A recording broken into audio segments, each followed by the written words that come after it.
எடுத்து ப்ளக் பண்ணி பார்ப்போம். ஃபஸ்ட்டு ஸ்டாண்டை போட்டுட்டு ஓகே இதுதான்.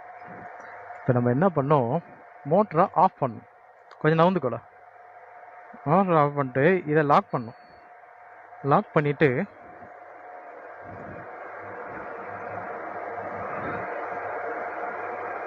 CCS2 available. வா,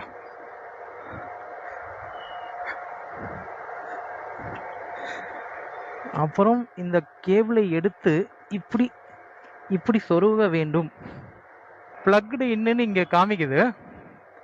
இங்கேயும் ப்ளக்டுன்னு ஆயிடுச்சா? அங்கே ஏதாவது காமிக்குதாடா?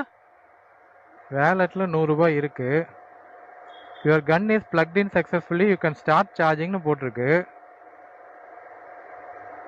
ஓகே, எவ்வளோ ரூபாய்க்கு சார்ஜ் பண்ணணும்னு கேட்குது. நான் 100 ரூபான்னு போடுறேன். சரி, ஜிஎஸ்டியோட சேர்த்து 123 ரூபா வருது போலக்கு. ஓகே, இப்போ நான் வந்து ஸ்டார்ட் சார்ஜிங் போட்டேன். நம்ம ப்ளக் வந்து ஏதோ ஒன்று ஆக்டிவேட் ஆகுது. Charging successfully initiated. ராப்டி சார்ஜ் ஆக ஸ்டார்ட் ஆகிடுச்சு. Initialising DC charging. ஓகே, நமக்கு வந்து இப்போ இங்கே பார்த்தீங்கன்னா ப்ரிப்பேரிங் ஃபார் சார்ஜிங்னு காமிக்குது. உங்களுக்கு தெரியுதுங்களா? ப்ரிப்பேரிங் ஃபார் சார்ஜிங் தெரியுது. நமக்கு எவ்வளோ வாட்ஸில் சார்ஜ் ஆகுதுன்னு பார்க்கலாம். அதுதான் இங்கே மேட்ரு. ஸ்டாட்டிக்கை பற்றி நான் சொல்கிறேன். ஏன்னா ஸ்டாட்டிக்கில் நிறையா, இப்போ ஹுண்டாய் மட்டும் இல்லை, நம்ம வந்து ஷெல் பங்க்லேயும் போய் போட்டுக்கலாம். ஒரே வேலட் யூஸ் பண்ணலாம். ஒரு 4-5 நெட்வொர்க் வந்து இவங்க கவர் பண்ணுறாங்க. ஆன் ஆகிடுச்சா? ஸோ இங்கே பாருங்க, சார்ஜிங் ஸ்டார்ட் ஆகிடுச்சு. நம்ம வந்து 45% SOCயில் போட்டிருக்கோம். நமக்கு டிமாண்ட் 27 ஆம்ப்ஸில் சார்ஜ் ஆகிட்டுருக்கு.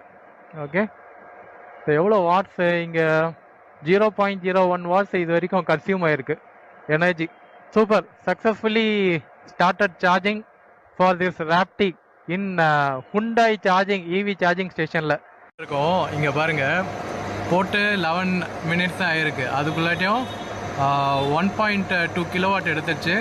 நான் போடும்போது என்னடா ஒரு 43 என்னமோ வந்து 45 இருந்தது இல்லை, 45 இருந்தது. அது வரைக்கும் பாருங்கள், இனிஷியல் SOC நான் இங்கேயே பார்த்தாலே தெரியும். 45ல் வித்தின் 11 மினிட்ஸில் எனக்கு வந்து 73க்கு. சூப்பரில், வித்தின் 11 மினிட்ஸு. அதாவது ஒரு டீ குடிச்சிட்டு பேசுகிற கேப்பில் நமக்கு வந்து ஆல்மோஸ்ட் 73 ரீச் ஆகும். அதை வச்சு போயிடலாம். 80% என்ன போயிடலாம்.